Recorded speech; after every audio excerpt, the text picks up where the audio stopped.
저는 소도시에서 작은 김밥집을 20년째 꾸려가고 있는 50대 후반입니다. 제 하루는 정말 숨 돌릴 틈도 없이 빡빡하게 돌아갑니다. 보통 아침 5시에 기상해서 근처 재래시장에 그날 장사할 재료를 사가지고 오면 바로 가게 문을 열고 청소부터 시작합니다. 청소 후에는 재료 손질을 하고 김밥을 싸기 시작하죠. 가게는 7시에 문을 여는데 오픈하자마자 손님들이 오십니다. 우리 집 김밥 맛이 좋고 저렴하다 보니 입소문이 많이 나서 출근하는 직장인들도 한두 줄씩 사서 가고 근처 회사나 학교에서도 단체 주문이 꽤 들어옵니다. 그렇게 점심까지 장사를 하고 난 뒤 오후 2시부터 5시까지는 브레이크 타임인데 그땐 가게 문을 닫고 버스로 두정거장에 있는 요양병원에 갑니다. 그곳에 남편이 15년째 입원해 있기 때문입니다. 남편하고는 제가 20대 중반쯤 지인의 소개로 만났습니다. 남편의 첫인상은 수줍고 말이 별로 없었지만 참 다정한 사람이구나 한눈에 알아볼 수 있었죠. 그냥 평범한 직장인이었는데 사람을 대하는 눈빛이나 행동 하나하나에 깃든 진정성이 마음에 들었어요. 남편에 비해 저는 꽤 적극적이고 사교성이 많았습니다. 어떻게 보면 우린 참 다른 것 같았지만 다른 만큼 서로 부족한 면을 충분히 채워주면서 살 수 있겠다 싶어서 만난 지 6개월 만에 결혼하기로 결심을 했습니다.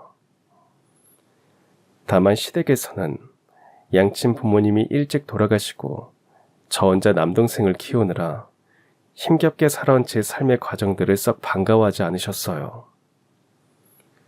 부모님이 다 살아계시는 평범한 집안에서 사랑도 받고 가정교육 잘 받은 아가씨를 원했습니다.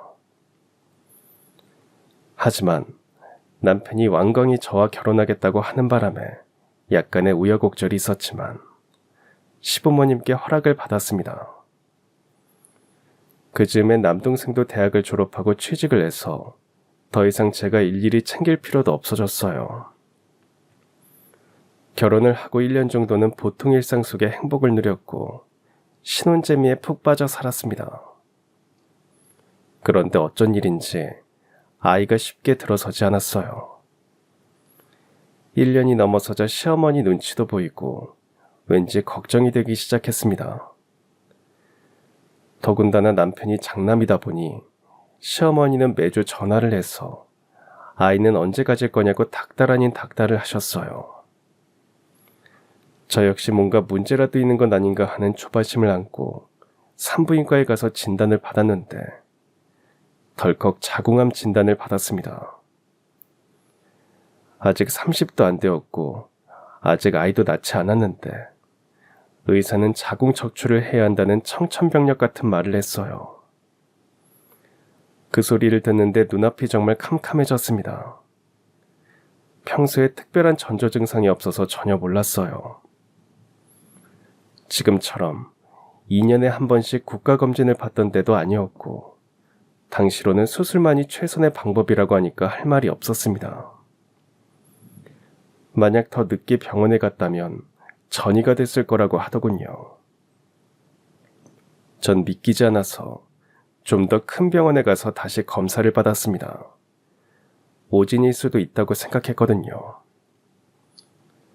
하지만 역시 결과는 같았어요. 너무 절망스러웠고 무서워서 집으로 돌아오는데 눈물만 났습니다. 그 사실을 알게 된 시어머니는 여자가 잘못 들어와서 대가 끊기게 생겼다고 난리가 났습니다. 이래서 내가 반대를 한 거야. 처음 딱 볼 때부터 어딘가 병약해 보이는 게. 아휴, 애라도 순풍 낳으려나 걱정을 했는데 결국 네가 우리 집 대를 끊는구나. 이제 어떡할 거야? 응? 어떡할 거냐고. 무슨 대책을 세워야 하지 않겠어? 어머니, 그게 무슨 말씀이세요? 지금이 조선시대예요? 그리고 우리가 무슨 대단한 종갓집도 아니고 대를 끊니만이 그런 소리를 왜 하세요? 자식이 없어도 잘 사는 부부도 많아요. 다시는 그런 소리 하지 마세요.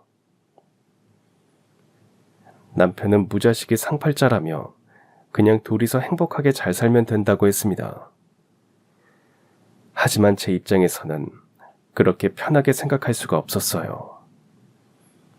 부부가 나이가 들수록 자식이 있어야 한다는데 저도 저지만 남편이 자식 없이 살아야 한다는 게 너무 마음이 아팠습니다. 그냥 이혼해요, 우리. 뭐? 이혼? 당신 지금 그거 진심으로 하는 말이야? 그럼 어떡해요. 어머니 저렇게 펄쩍 뛰시는데. 내 입장에서는 이게 최선이잖아요. 내가 괜찮으면 괜찮은 거야. 다시는 그런 소리 마라. 정 자식이 필요하면 입양하면 되는 거지. 또 한 번만 이혼하자는 말을 해봐. 진짜 그땐 나도 화낼 거야. 남편이라고 왜 안 속상하겠어요. 하지만 절 생각해서 내색을 안 하는 것뿐이겠죠. 그런 남편 마음도 가슴 아프고 또 시댁의 반응도 너무 이해가 되어서 전 마치 가시방석에 앉은 듯 전전긍긍할 수밖에 없었습니다. 어쨌든 수술을 더 늦출 수도 없어서 자궁적출 수술을 했습니다. 하지만 늘 후유증에 시달려야 했어요. 호르몬 분비가 원활하지 않아 평생 약을 달고 살아야 했고 자궁이 있던 자리가 텅 비면서 다른 장기들이 그 속으로 내려오면서 늘 속이 뭉치는 느낌이 들어 소화불량이나 변비로 고생해야 했습니다. 피부의 탄력도 떨어지고 면역력도 수시로 떨어져서 감기에도 잘 걸렸고 몸이 차가워서 한여름 외에는 거의 긴팔을 입고 밤에도 양말을 신고 자야 할 정도였어요. 하지만 그런 건 상관없었습니다. 아이를 낳지 못하는 몸이 되고 보니 전 늘 남편과 시댁에 죄인이 되는 기분을 감출 수가 없었어요. 그래서 더 잘하려고 노력을 했습니다. 시댁 일이라면 만사 제쳐놓고 도맡아 했습니다. 시내에 시집을 갈 때도 혼수며 예단도 일일이 함께 다니면서 챙겼고 시아버님과 시어머님 환갑과 진갑잔치도 온 동네가 떠들썩하게 차려서 두 분이 흡족하게 해드렸습니다. 1년에 한 번은 꼭 여행을 보내드렸고 생활비도 제가 덜 먹고 덜 쓰고 절약하는 대신 항상 넉넉하게 보내드렸어요. 심지어 시어머니의 안싸돈이 심장병으로 우리 집 근처 대학병원에 입원해 계실 때는 시누이가 한참 만삭대라 제가 대신 병원에 가서 사돈의 병간호를 다 했습니다. 무슨 일이든 제가 할 수 있는 거라면 군소리 한 번 안 하고 시어머니가 시키는 대로 다 했습니다. 그렇게 몸으로라도 때워야 제 마음이 편했어요. 물론 남편에게도 잔소리 한 번 하지 않고 살았습니다. 남편이 워낙 자상하고 저를 먼저 챙겨주는 사람이라서 크게 싸울 일도 없었지만 그래도 부부가 살면서 어디 한두 번 싸움을 안 하겠어요. 남편이 지나치게 착해서 몇 번 선후배에게 돈을 빌려주고 못 받게 된 일이 있었지만 화를 내지도 따지지도 않았습니다. 여보, 당신이 사람 좋아서 그런 건 아는데요. 다음부터는 그런 일 있으면 꼭 저랑 상의를 해줬으면 좋겠어요. 돈 빌려가는 사람이야 꼭 갚겠다고 하고 빌려가지만 또 사람 일이라는 게 생각대로만 되는 건 아니잖아요. 그러다 못 받게 되면 우리도 곤란해지고 당신은 좋은 마음으로 빌려줬지만 괜히 서로 관계도 어색해지고 그러니까 저에게 얘기는 꼭 해주세요. 그래야 저도 뭔가 대책을 세우고 하니까요. 알았어, 미안해. 내가 너무 내 생각만 했어. 내 월급 뻔한데 당신이 그걸로 얼마나 알뜰살뜰 사는지 다 알면서 내가 또 헛짓을 했어. 정말 미안해. 그러더니 남편은 우리가 살던 작은 아파트 명의와 남편이 타고 다니던 차 명의도 모두 제 앞으로 해주었습니다. 자기 명의로 해놓으면 언제 또 보증을 설 수도 있고 마음이 약해서 대출받아 줄 수도 있다고 말입니다. 남편은 그렇게 착한 사람이었어요. 그리고 저를 아내로서 동반자로서 늘 존중하고 이해하고 배려해 주었습니다. 제가 참 남편 복은 있구나 싶었고 항상 감사한 마음으로 살았습니다. 그렇게 5년의 세월이 흘러갔습니다. 남편은 그즈음 지방 출장이 잦았습니다.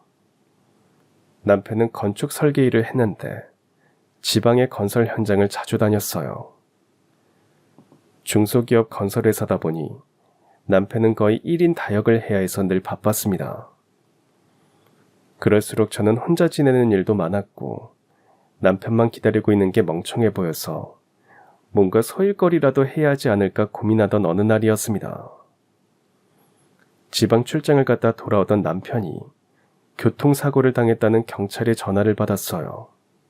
음주운전 차량이 국도변에서 역주행을 하다가 남편 차와 정면 충돌했다는데 그 소리를 듣는 순간 전 그만 주저앉고 말았습니다. 전 남편이 사망한 줄 알았어요. 남편 차는 소형차였고 들이박은 차는 대형차라고 하는데 우리 남편이 어떻게 운전할 수가 있겠어요. 정신없이 울면서 병원에 달려갔더니 남편은 이미 응급수술을 받고 있었습니다. 2번의 대수술을 받았지만 결국 하반신마비 판정을 받았고 머리를 크게 다쳐서 정신지체 장애 판정도 받았어요. 남편은 중환자실로 옮겨졌지만 거의 보름 이상 의식이 돌아오지 않았습니다. 그때에도 시어머니는 여자가 잘못 들어와서 당신의 아들이 이 꼴이 됐다고 저에게 온갖 화풀이를 다 했습니다. 시어머니의 통곡 소리가 온 병원에 떠나갈 듯 울려 퍼졌고 시어머니마저 충격을 받고 몸져 누우셨습니다. 전 이 모든 게 정말 제 탓 같아서 어떻게 해야 할지 온몸이 굳어지는 것 같았고 심장이 막혀서 숨도 제대로 쉴 수 없을 지경이었어요. 그저 눈물만 흘리면서 중환자실 앞을 지킬 수밖에 없었습니다. 다행히 남편의 의식은 돌아왔지만 평생 마비된 몸으로 살아야 한다는 사실이 너무 기가 막혔습니다. 거의 7살 수준의 아이의 지능이 돼버린 남편을 보는 것 자체가 충격이었고 고통이었습니다. 그런데도 사고를 낸 차량의 운전기사는 무면허의 무보험이었고 단 한 번도 찾아와서 용서를 구한 적도 합의를 한 적도 없어요. 경찰 말로는 가해자가 그냥 구속당하겠다고 배짱을 부렸다고 하더군요. 정말 억장이 무너지고 피가 거꾸로 치솟는 것 같았지만 화낼 힘도 없었습니다. 결국 엄청난 수술비와 치료비는 고스란히 피해자인 남편이 다 책임져야 하는 상황이 되었어요. 전 어쩔 수 없이 남편 회사에 퇴직 신청을 하고 퇴직금과 위로금을 받아야 했습니다. 병원에서는 더 이상 남편에게 해줄 수 있는 치료가 없다고 했고 그저 재활만 열심히 받으라고 했습니다. 전 앞으로 남편과 어떻게 살아내야 할까 깊은 고민에 빠졌고 이제 제가 가장으로서 다부지게 마음을 먹지 않으면 안 된다는 결론을 내렸습니다. 마냥 슬퍼할 겨를이 없었어요. 전 남편을 퇴원시키고 가까운 요양원으로 입원을 시켰습니다. 사실 그때만 해도 요양병원에 대한 인식이 안 좋을 때였어요. 거의 가망 없는 사람들만 요양원에 간다고 생각했던 시절이었습니다. 시댁에서는 병원에서 재활치료를 잘 받으면 혹시 기적이 일어날 수도 있는데 왜 요양병원에 가냐고 하시더군요. 네 남편이 첫골이 되고 나니까 네가 딴 생각을 하고 있는 거지? 그러지 않고서야 어떻게 제 남편을 퍼젓이 요양병원에 쳐넣을 수가 있어? 저요. 저 사람이랑 악착같이 살려고 이러는 겁니다. 저 사람 병원비며 치료비는 누가 되는데요. 어머니가 주실 거 아니잖아요. 이제 제가 저 사람 보호자예요. 그러니까 어머니께서 우리 도와주실 거 아니면 아무 말 하지 마세요. 처음으로 시어머니께 대들었습니다. 전 정말 살아내고 싶었어요. 어떻게든 이 사람 잘 치료해서 진짜 일으켜 세우고 싶었습니다. 그러려면 제가 독하게 마음을 먹어야 했어요. 지금은 시어머니나 시댁에서 저렇게 펄쩍 뛰지만 나중에는 제 선택이 옳았다고, 꼭 인정받겠다고 마음속으로 결심도 했습니다. 아주 두고 보라는 듯이 열심히 더 최선을 다해서 살겠다고 말입니다. 그렇게 살고 있던 아파트도 팔고 남편 퇴직금과 위로금을 다 모았습니다. 그리고 제가 제일 잘할 수 있는 일이 뭘까 고민 끝에 남편의 요양병원 가까운 곳에 김밥집을 냈습니다. 요양병원 가까운 곳에 가게를 얻어야 남편 보러 가는 시간도 절약할 수 있고, 또 김밥은 제가 제일 자신 있게 만들 수 있는 메뉴였거든요. 아주 흔한 음식이지만 어떻게 만드냐에 따라서 맛도 천차만별이 김밥이니까요. 전 부모님이 일찍 돌아가셨어요. 아버지는 제가 중학교 때 지병으로 돌아가셨고, 어머니는 제가 고등학교 졸업할 무렵에 암으로 돌아가셨습니다. 특별히 유산을 물려받은 것도 없었기 때문에 전 대학을 포기한 채 3살 아래 남동생을 키워야 했습니다. 삼촌과 고모, 이모가 조금씩 생활비를 보내주었지만 다들 사는 형편이 넉넉하지 않아서 그것도 얼마 못 가서 끊겼습니다. 전 알바를 하기 시작했고 어떻게든 남동생 대학 공부까지는 시킬 생각이었어요. 그러다 보니 먹고 입는 것을 아껴야 했습니다. 반찬도 별로 없고 한참 먹어야 할 남동생은 늘 배가 고프다고 했어요. 그때 제가 생각한 게 김밥이었습니다. 특별한 반찬 없이도 맛있게 한 끼를 때울 수 있었거든요.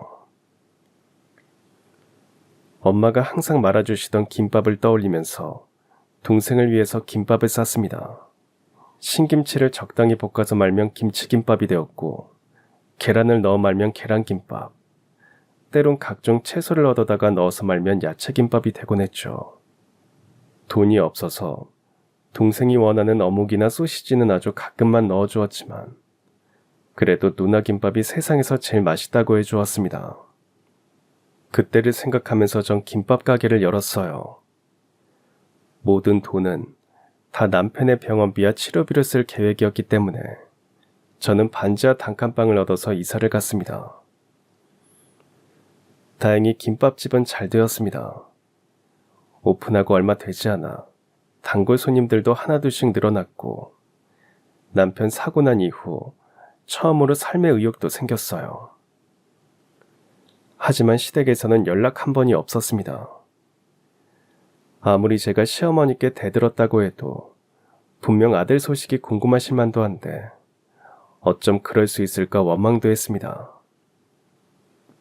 그래도 남편이 요즘 어떻게 지내는지 문자를 보내드리곤 했어요. 물론 답장이나 전화가 오진 않았지만 제 문자 보면서 안심하실 거라고 생각했습니다. 어쨌든 전 며느리니까 할 도리는 하자는 생각에 명절에 시댁에 찾아가면 늘 문전박대를 당했어요.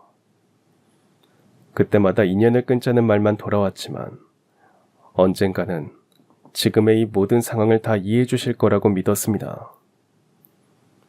한 번은 시동생이 김밥집으로 찾아왔습니다. 형님이 입원해 있는 요양병원에는 한 번도 오지도 않더니 무슨 일로 절 보러 왔나 싶어서 괜히 긴장을 했죠. 어서 오세요, 서방님. 여긴 어쩐 일로 오셨어요? 뭐 이 말 저 말 할 필요 없고, 인연 끊자고 하는데 왜 자꾸 어머니 찾아가서 귀찮게 하는 건데요? 우린 그쪽 큰며느리로 인정 안 하니까 앞으로는 연락도 하지 말고 찾아오지도 말아요. 괜히 우리 집 재산 보고 질척거리지 말라고요. 알겠죠? 아니, 서방님, 무슨 말씀을 그렇게 하세요? 내 말이 틀렸어요? 어차피 형도 가망도 없고, 그렇다고 우리 집 핏줄이 있는 것도 아닌데 도대체 왜 질척거리냐고요? 정말 해도 해도 너무하시네요. 전 보기 싫어도 형님에게는 그러면 안 되는 거잖아요. 그러니까 그렇게 형님 생각하시는 그쪽이 책임지시라고요. 시댁 흉 보고 싶지 않지만 참 몰인정하고 나쁜 사람들이었습니다. 저는 밉고 보기 싫다고 해도 할 말이 없지만 어떻게 자기 집안 장손인데 그렇게 단칼에 인연을 끊자고 할 수 있을까요? 누가 그 집 재산을 달라고 한 것도 아니고 그저 제가 제 힘으로 남편을 지키겠다는데 왜 그러는지 정말 화도 나고 눈물도 났지만 참을 수밖에 없었습니다. 시댁에서 절연을 선언하니까 결국 저도 연락을 안 하게 되었어요. 참 사는 게 너무 고달프고 외롭고 힘들었습니다. 누구 하나 의지할 사람도 없고 속내를 털어놓을 수 있는 상대도 없었어요. 그래도 남편 보러 요양병원에 갈 때는 늘 방긋방긋 웃으려고 애를 썼습니다. 그러던 어느 날이었어요.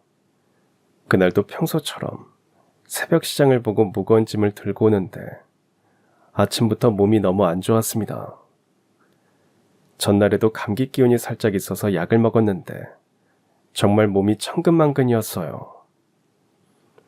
택시를 탈까 잠깐 고민하다가 택시비마저 아까워서 그냥 걸어가자고 생각하고는 한참 걷는데 갑자기 장대비가 쏟아졌습니다. 비에 흠뻑 젖은 채로 무거운 짐을 들고 가다가 그만 미끄러져 넘어졌고 길바닥에 김밥재료를 다 쏟고 말았어요. 얼른 줍느라 허둥대다가 문득 이게 무슨 짓인가 싶었습니다. 난 왜 이렇게 구질구질하게 살고 있는지 정말 비참했어요. 그대로 퍼질러 앉아서 그냥 통곡을 했습니다. 너무 힘들다고 제발 나 좀 살게 해달라고 소리를 질렀어요. 누구에게 하소연할 데도 없어서 그냥 장대비 속에서 목 놓아 울었습니다. 그런데 그때 누군가가 우산을 씌워주었습니다. 쳐다보니 할머니였습니다. 평소에 늘 동네에 폐지와 박스와 빈병을 줍고 다니는 그 할머니였습니다. 아이고, 이 새벽에 여기서 왜 울고 있는겨? 응? 할머니, 저 너무 살기 고달파요. 살기 싫어요. 그래도 살아야지. 세상에 살기 좋아서 사는 사람이 몇이나 되겠어. 그냥 살다 보면 사라지는 거야. 아이, 어서 일어나. 이대로 비 계속 맞다가는 감기 걸려. 할머니는 땅에 떨어진 재료들을 줍고 제 손을 꼭 잡은 채 우산을 쓰고는 가게까지 바래다 주셨습니다. 전 너무 죄송해서 할머니에게 따뜻한 차를 대접해드렸어요. 수건으로 대충 머리를 닦고 가게에 여벌로 갖다 두었던 옷으로 갈아입고 나오니까 할머니는 어느새 주방 한편에 앉으셔서 땅에 떨어져 엉망이 된 야채들을 손질하고 계셨습니다. 정말 감사해요, 할머니. 감사하면 앞으론 박스나 폐지 같은 거 모아놨다가 나 지나갈 때 주면 돼. 좀 울고 나니까 한결 속은 시원하지? 그 힘으로 살아내는 거야. 그럼 되는겨. 할머니를 보고 있자니 꼭 돌아가신 친정 엄마 같아서 마음이 짠하고 울컥했습니다. 평생 그냥 무심코 지나치던 분인데 이렇게 자세히 보니 참 인자하게 생기셨더군요. 그래, 왜 길바닥에서 대성통곡했는지 한번 들려줘봐. 이왕 이렇게 된 거 왜 울었는지 다 털어놓고 오늘 이후로는 눈물 뚝 하는 거야. 원래 생판 모르는 사람한테 다 털어버리면 희한하게 살 용기가 막 생기는 게 인생이야. 그러니까 자네도 그래봐. 내가 오늘은 특별히 들어줄 테니까. 그렇게 말씀해 주시니 너무 감사한 마음이 들었습니다. 혼자서 끙끙대며 살아온 제 일상들이 할머니 말씀만 들어도 다 풀어지는 것 같았어요. 전 그렇게 할머니에게 살아온 인생 이야기를 대충 털어놓았습니다.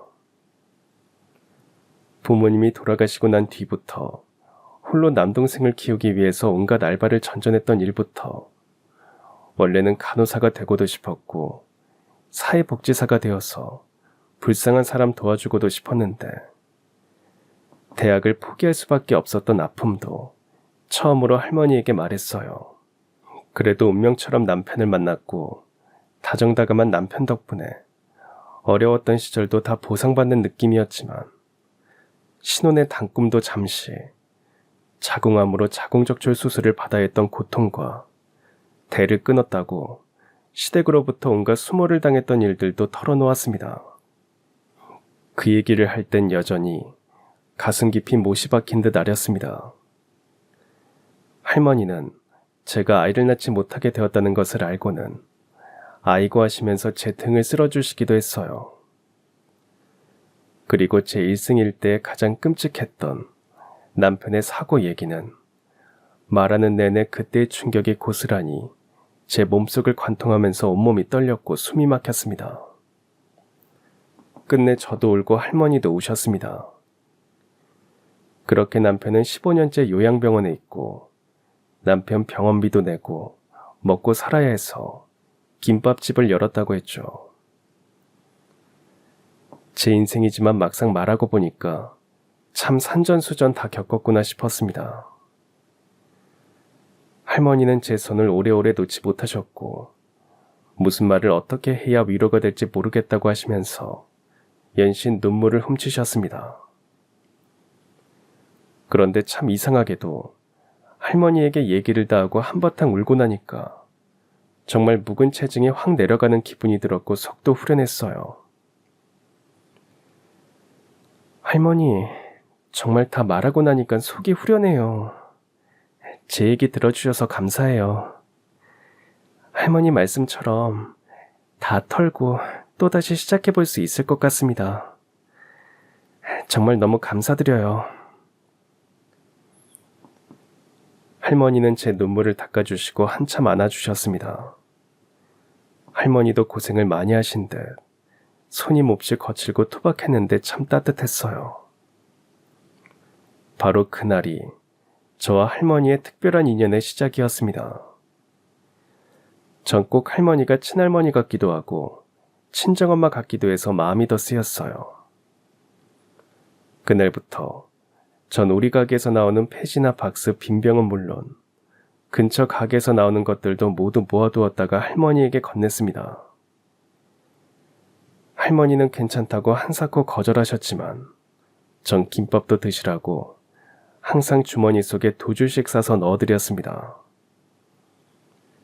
저의 그런 진심에 감동받으신 듯 할머니는 절 친딸처럼 아끼고 좋아해 주셨어요. 하지만 할머니는 좀 제 자신에 대해서는 아무런 말을 하지 않았습니다. 어디서 오셨는지, 어떻게 살았고, 가족은 있는 건지, 왜 혼자 이렇게 힘들게 사시는지 정말 많이 궁금했고 여쭙고 싶었지만 혹시라도 할머니의 아픈 상처를 건드릴 수도 있어서 언젠가는 직접 말씀해 주시겠지 생각했습니다. 동네엔 할머니에 대한 소문이 무성했어요.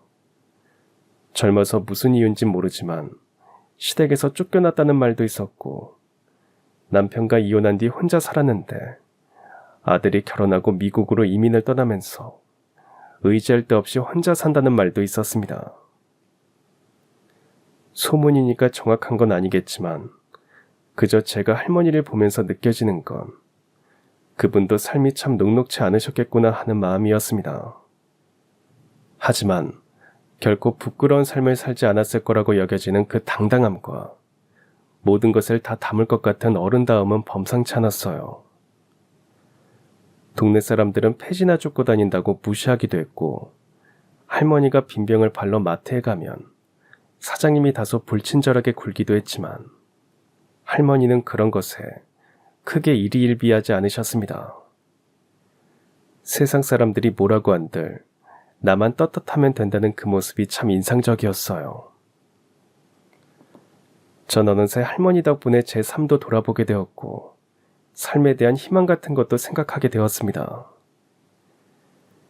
이전에는 그저 하루하루 살아가는 것에 급급했다면 이제는 그 하루를 어떻게 충실하게 잘 채울까 고민하게 되었어요. 그런 고민들이 절 버티게 해주었고 이왕이면 더 열심히 잘 살아내자고 스스로를 채찍질하게 만들었습니다. 열심히 사는 것의 하나가 바로 봉사활동이었어요. 사실 남편은 직장에서 봉사활동 모임을 만들었고 바쁜 와중에도 한 달에 2번 정도는 꼭 고아원과 양로원을 방문해서 봉사를 했습니다. 남편이 사고를 당한 뒤 봉사 모임은 흐지부지하게 되었고 전 남편의 좋은 뜻이 무너지는 게 안타까워서 15년 동안 틈틈이 남편 대신 봉사활동을 해왔습니다. 봉사라고 해서 거창한 건 아니고 그저 한 달에 한 번 가게가 쉬는 날이면 직접 만든 김밥을 들고 고아원과 양로원에 가서 함께 나누어 먹고 청소와 이불 빨래를 하는 정도였습니다. 제 작은 힘이 그분들에게 위로가 되었으면 했습니다. 그분들도 남편의 소식을 듣고 안타까워하면서 늘 쾌유를 기도해 주셔서 고마웠어요. 전 봉사를 다녀오면 꼭 남편에게 말했습니다. 오늘 가서 뭘 했는지, 어느 어르신은 혈색이 참 좋아지셨고 어느 아이는 입양이 되었다는 등등 시시콜콜한 얘기를 남편에게 해주면 비록 7살 어린 지능을 가지고 있어서 제 말이 무슨 소리인지 다 이해하지는 못했지만 그래도 활짝 웃어주곤 했습니다. 남편의 무의식 어디선가 우리 와이프 정말 장하다고 말해줄 것 같기도 했고요. 제 작은 노력 덕분에 지역에서 감사 표창장도 받았고 지역신문에 나기도 했습니다. 할머니는 정말 장하다고 항상 저를 대견해 하셨어요. 그러면서 생각했습니다. 또 이렇게 사라지는구나. 아프면서도 기쁜 일이 생기고 눈물 나면서도 견딜 힘이 생기는구나. 누군가에게 의지하게 되고 누군가의 힘이 돼주면서 이렇게 또 한 시절을 보내게 되는구나. 그런 게 삶의 묘미 같았습니다. 처음엔 남편의 뜻을 이어간다는 의무와 책임에서 시작한 일들이 어느새 베푸는 기쁨이 되었다는 생각에 참 행복했어요. 부자거나 많은 걸 가져서 베푸는 게 아니라 그저 그런 마음만 있으면 된다는 깊은 깨달음도 알게 되었습니다. 제가 착하게 살려고 해서 그런지 참 감사하게도 새들어 사는 건물의 주인은 15년 동안 한 번도 세를 올려받지 않으셨어요. 다른 건물은 해마다 세를 올려받는다고 사장님들이 울상이었지만 유독 우리 건물은 그러지 않았습니다. 그래서 우리 건물에 임대 계약이 끝나기를 눈 빠지게 기다리는 사장님들도 많았어요. 우리 건물은 근처 부동산 사장님이 건물주 대신 관리를 해주고 계셨습니다. 주인분은 지방에 살고 있어서 한 번도 본 적은 없었어요. 계약할 때도 부동산 사장님이 대리로 계약을 했고요. 하지만 저나 건물에 새들어 있는 모든 자영업자들은 늘 건물주에게 감사의 마음이었고 명절에 서로 돈을 모아서 작은 선물이라도 보내자고 회의를 하곤 했습니다. 그럴 때마다 부동산 사장님이 건물주는 그런 걸 받지 않으신다고 그저 마음만 전하겠다고 하셨죠. 조물주 위에 건물주라는 말이 있었지만 요즘에도 그런 분이 계신다는 것 자체가 큰 힘이 되고 마음이 따뜻해지곤 했습니다.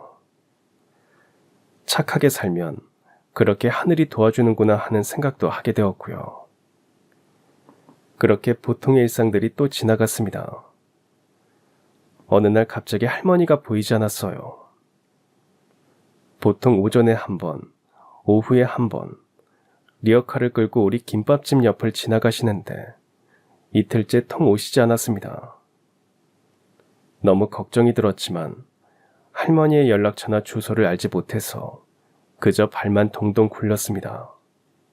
이럴 줄 알았으면 할머니가 말해주시기 전에 억지로라도 연락처를 받아둘 걸 하는 때늦은 후회도 들었어요. 그렇게 일주일이 지나고 드디어 할머니가 다시 오셨습니다. 전 너무 반가운 마음에 당장 달려가 안겨서 펑펑 울고 말았어요. 아이고, 왜 이래? 뭐 초상 났어? 왜 울고 난리야? 왜 이제 오세요? 전 할머니 잘못 드신 줄 알고 얼마나 걱정했는지 아세요? 늘 오시던 분이 안 오시는데 할머니 같으면 아무렇지 않으시겠어요? 그래서 이렇게 아무 일 없이 왔잖아. 늙으면 다 그래. 하루는 맑았다가 또 하루는 흐렸다가 몸도 마음도 늘 그래. 나라고 맨날 이 리어카 끌고 온 동네를 돌아다니고 싶겠어? 나도 쉬고 싶을 때도 있는 거지.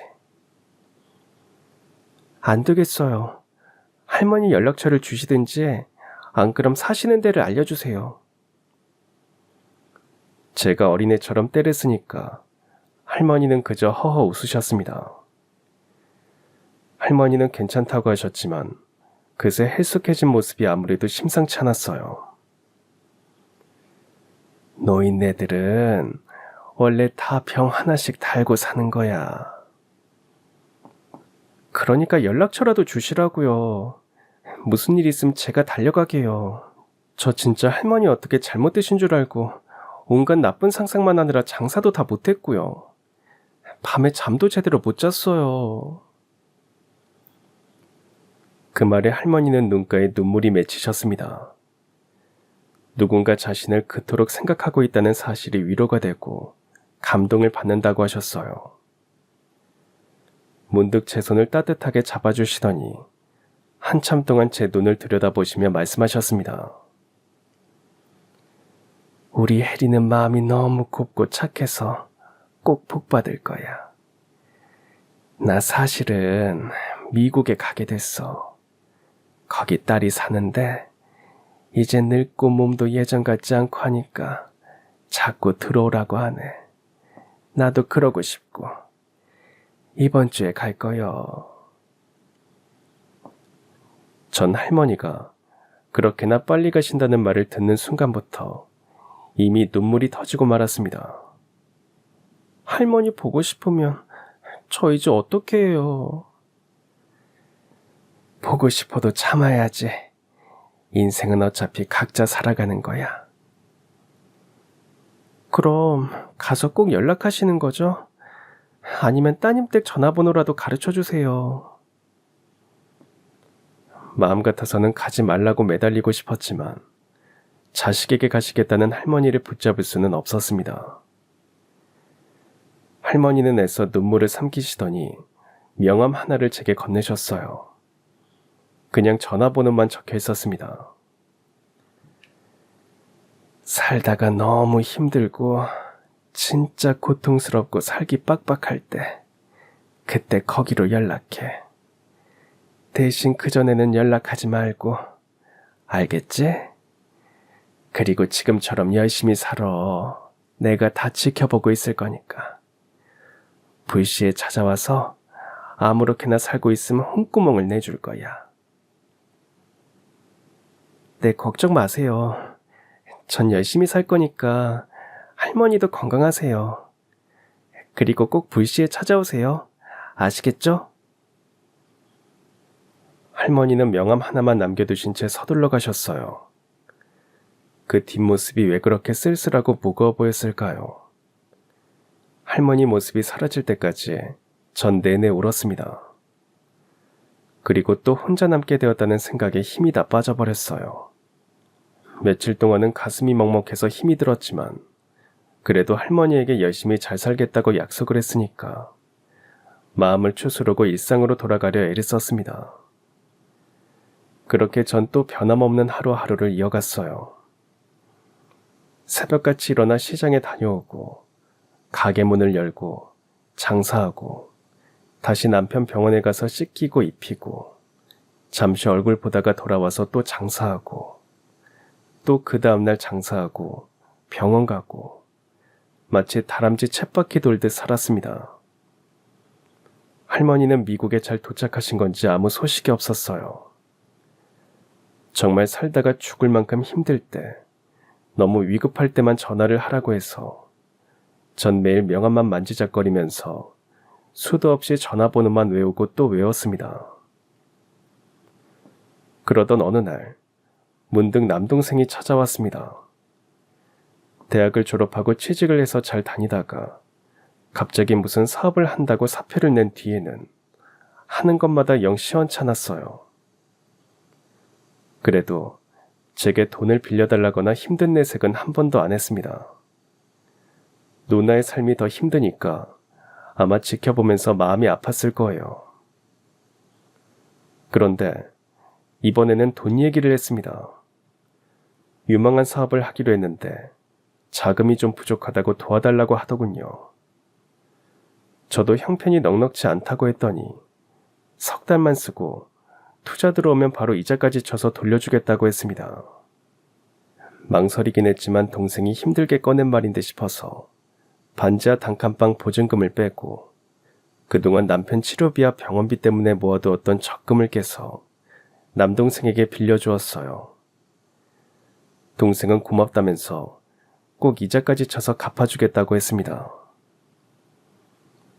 하지만 남동생은 투자 사기를 당했습니다. 동생 때문에 저까지 모든 재산을 다 날리고 말았어요. 정신이 정말 아득해지더군요. 이제 남편 병원비는 어떻게 해야 할지, 어떻게 살아야 할지 막막했습니다. 그런데 설상가상 동생이 사기 공범으로 몰려 경찰에 잡혀서 구속위기에 처했다는 소식을 들었습니다.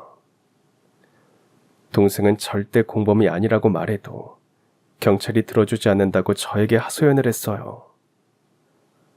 곧 검찰로 송치될 거라며 동생은 울면서 당장 변호사부터 사라고 하는데 전 너무 겁이 나서 아무 생각도 안 들었습니다. 그때 문득 할머니가 주신 명함이 떠올랐습니다. 혹시나 하는 마음에 용기를 내서 전화를 걸었어요. 신호가 가고 상대방이 받았는데 여보세요, 변호사 사무실입니다 하는 거예요. 전 잘못 걸었나 싶어서 얼른 끊고 번호를 확인했지만 분명 그 번호가 맞았어요. 이게 무슨 일이지 싶어서 망설이는데 그 번호로 전화가 왔습니다. 혹시 김일희 씨 맞습니까? 장순남 어르신 아시죠? 그 번호는 변호사의 번호였습니다. 장순남 할머니가 언젠가 저에게 연락이 오면 도와주라고 했다고 하더군요. 할머니는 어떻게 잘 지내시는지 물어보니까 일단 전화한 용건부터 말해보라고 했습니다. 전 동생이 투자 사기를 당한 내용을 대충 얘기했습니다. 변호사는 직접 동생을 만나보겠다고 하더니 사건의 정황을 듣고 동생도 사기를 당했다는 정황과 서류들을 수집하여 검찰에 제출을 했습니다. 그렇게 동생은 무사히 풀려나올 수 있었어요. 도움 주셔서 감사합니다. 혹시 할머니는 잘 계신가요? 가능하면 통화라도 좀 할 수 있을까요? 그제야 변호사는 잠시 고민을 하더니 조심스럽게 얘기를 꺼냈습니다. 사실 정순남 어르신께서 혜리 씨에게는 비밀로 해달라고 신신당부하셨어요. 어르신께서도 혜리 씨를 친딸 이상으로 생각하시더군요. 그래서 아마도 더 혜리 씨에겐 비밀을 지켜달라고 하신 것 같고요. 그래도 말씀드리는 게 나을 것 같습니다. 사실 어르신은 지금 병원에 계십니다. 전 변호사의 말에 충격을 받았습니다. 할머니는 딸이 있는 미국에 간 게 아니라 치매에 걸려서 요양병원에 있다고 했습니다. 딸은 처음부터 없었답니다. 제가 걱정할까봐 그렇게 둘러대셨대요. 전 눈물부터 나서 당장 할머니가 계신다는 병원으로 달려갔습니다. 할머니 하고 불러봤지만 절 쳐다보시지도 않았어요. 할머니는 침대에 앉아서 창밖만 우두커니 바라보고 계셨습니다. 그새 백발이 성성해진 모습과 야인 모습을 보니 가슴이 미어지는 것 같았습니다. 할머니는 정말 절 알아보지 못하셨습니다. 생전 처음 보는 양 멀뚱멀뚱 보다가 이내 창밖만 또 쳐다보시는 겁니다.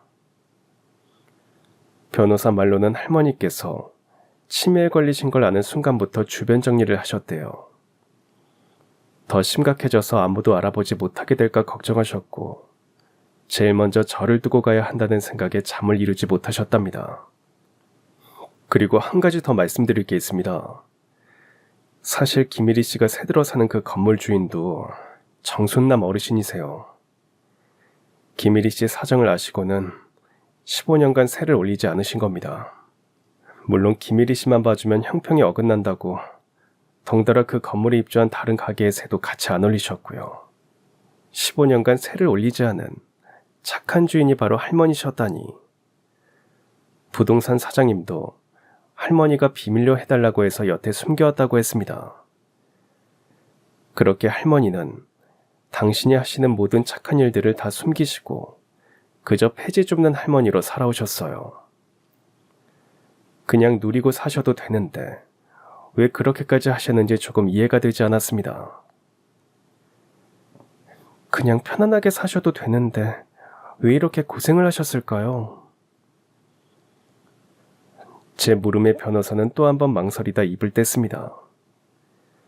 변호사가 들려준 할머니 인생은 정말 처절했습니다. 할머니는 가난했지만 그래도 남편과 행복하게 잘 살았답니다. 결혼하고 어렵게 낳은 딸도 건강하게 잘 자라주어서 늘 기쁨이었고요. 하지만 어느 날 공사 현장에서 일하던 남편이 추락사를 했다는 소식을 들은 할머니는 정신없이 어린 딸을 이웃에게 맡긴 채 병원으로 달려갔고 남편은 이미 눈을 감은 뒤였답니다. 공사 책임자에게 남편을 살려내라고 아무리 항의를 하고 소리를 친들 이미 죽은 남편은 돌아오지 않았죠. 울다 쓰러지고 울다 쓰러지기를 반복하면서 겨우 남편 장례를 치렀지만 앞으로 살 길이 너무 막막했답니다. 그런데 뒤늦게 이웃에 맡겼던 어린 딸이 사라진 걸 알게 되었대요. 엄마가 며칠씩 집에 안 오니까 딸이 내내 울며 보채다가 이웃이 잠깐 잠든 사이 집을 나갔다는데 아무리 찾아도 없었답니다. 할머니는 또 한 번 가슴이 찢어지는 듯한 고통을 겪으면서도 이를 악문 채 딸을 찾아 나섰습니다. 경찰에 실종 신고를 했지만 이미 며칠이 흐른 뒤였고 목격자도 없어서 조사를 할 수도 없었답니다. 그렇게 딸을 찾지 못한 할머니는 정신을 놓았고 거의 열흘 넘게 사경을 헤매다가 깨어났죠. 여전히 세상은 그대로였고 홀로 남았다는 고통 속에 극단적인 선택도 하려 했답니다. 하지만 반드시 딸을 찾겠다는 생각으로 더 독하게 일어섰고 그날부터 전국 방방곡곡 구화원을 찾아다니면서 딸의 실종 전단지를 붙이고 다녔대요. 딸을 찾아다녀야 해서 고정적인 직업을 가질 수도 없어서 결국 폐지와 빈병을 주워 팔면서 악착같이 살아냈답니다. 언젠가는 딸을 만날 수 있을 거라는 희망을 안고 말입니다. 그렇게 세월이 흘러갔고 한 푼 두 푼 모아서 건물주가 되었죠. 딸을 찾으면 함께 잘 살려고 했던 할머니는 딸도 찾지 못한 채 이제 기억마저 다 잃어버리고 말았습니다. 전 할머니를 꼭 안고 하염없이 울기만 했어요. 아니 세대, 왜 울어요? 혹시 엄마 잃어버렸어요? 아유, 난 우리 딸 기다리고 있는데. 딸 기다리세요? 딸이 어디 갔는데요? 저 멀리 갔는데 꼭 올 거야. 그럼 저랑 같이 기다릴까요? 그래주면 난 고맙지. 덜 심심하고. 할머니는 요양병원에 들어가기 전에 변호사에게 저를 부탁했고 자신이 죽으면 건물을 저에게 양도한다는 유언장을 써두었답니다. 대신 지금처럼 늘 고아원과 양로원 봉사도 다니면서 착하게 살라는 조건을 달았더군요. 전 그런 건물 필요 없었어요. 이제 그 어디에도 할머니를 보낼 수 없다고 생각했습니다. 전 당장 할머니와 남편을 같은 요양병원으로 옮겼습니다. 김밥집도 문을 닫은 채 오직 두 사람 간병에만 매달렸어요. 할머니, 이 사람은 제 남편이에요. 손수창. 남편? 아니, 새댁 남편도 어디 아픈겨? 네, 좀 아파요. 그러니까 할머니가 아들처럼 머리도 쓰다듬어 주시고 착하다고 칭찬도 많이 해주세요. 그럼 우리 남편이 무척 좋아할 거예요. 아이고, 알았어. 새댁이 어딜 가고 없으면 내가 꼭 지켜줄게. 걱정 마. 남편도 할머니를 좋아했습니다. 말이 어눌해서 고맙다는 말을 하는 게 힘들었지만 항상 할머니 곁에 있는 것을 편안하게 생각했어요. 할머니는 제가 주전부리를 사다 드리면 꼭 숨겨두었다가 남편에게 주곤 했습니다. 남편은 그걸 또 숨겨두었다가 제 손에 쥐어주곤 했고요. 전 그때마다 왈칵 눈물이 쏟아져서 참느라 애를 먹었습니다. 새댁 보고 있음. 우리 딸도 어딘가 잘 있겠지 싶어. 가끔 할머니는 너무도 멀쩡한 모습으로 그렇게 말씀하실 때도 있었어요.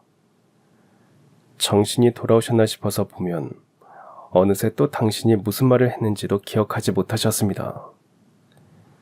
그럼 남편이 안 됐다는 듯이 혼자 고개를 흔들다가 눈물이 맺히기도 했어요. 비록 7살 지능이었지만 남편도 할머니의 깊은 아픔을 느끼는 것 같았습니다. 그렇게 병원 사람들은 우리 셋을 가족이라고 생각했어요. 아니, 가족보다 더 가족이라고 말했습니다. 전 일말의 기대를 안고 경찰서에 할머니의 유전자 등록을 했지만 딸은 나타나지 않았습니다. 그렇게 세월의 무심함 속에 2년 뒤 할머니는 평생 딸을 그리워하다가 조용히 눈을 감으셨어요.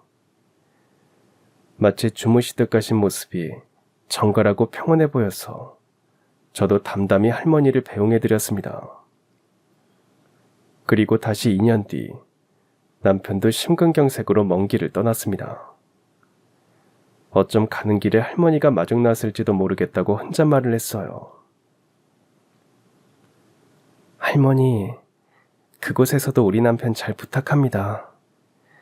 수창 씨도 할머니 너무 귀찮게 해드리지 말고 거기선 건강하게 잘 있어요. 두 분 잘 지내시고요. 저도 열심히 살다가 언젠가 가서 우리 다시 만나요. 두 분 모두 사랑합니다. 전 다시 혼자가 되었지만 많이 슬퍼하지 말자고 다짐했습니다. 두 분 몫까지 더 열심히 최선을 다해서 살아야겠다고 생각했어요. 할머니께서 남겨주신 건물 잘 관리하면서 봉사활동도 진심을 다했습니다. 김밥집도 다시 열었고 김밥 나눔 행사도 많이 했어요. 건물의 원룸 2곳에는 소년 소녀가장 아이들이 무료로 살 수 있게 했고 건물에서 나오는 새는 모두 기부했습니다.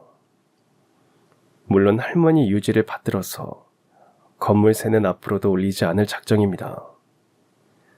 근처 건물주들이 항의를 하기도 하지만 전 할머니 뜻을 착실하게 잘 받들 겁니다. 항상 할머니의 깊으신 뜻을 잊지 않고 조금이라도 그 뜻을 이어갈 수 있게 더 노력할 것이고 또 자신의 꿈을 다 펼치지 못한 채 모진 세월을 살다가 남편이 다음 생엔 좋은 곳에 태어나 원 없이 살 수 있기를 기도하면서 살아갑니다. 저의 하루하루가 늘 진심이길 바라고 우리 집 김밥을 먹고 자라는 아이들은 건강하길 바라며 우리 집 김밥을 먹은 청년은 일도 잘 풀리고 우리 집 김밥을 먹은 가족들은 모두 화목해지기를 기도하면서 오늘도 새벽 일찍 가게 문을 엽니다. 아직 6시도 안 됐는데 벌써부터 손님들이 줄을 서고 있어요. 요즘 같은 불경기에 한 줄에 1,000원 하는 김밥집이라고 일부러 찾아오시는 분들도 많습니다. 모두 착한 김밥집이라고 하네요.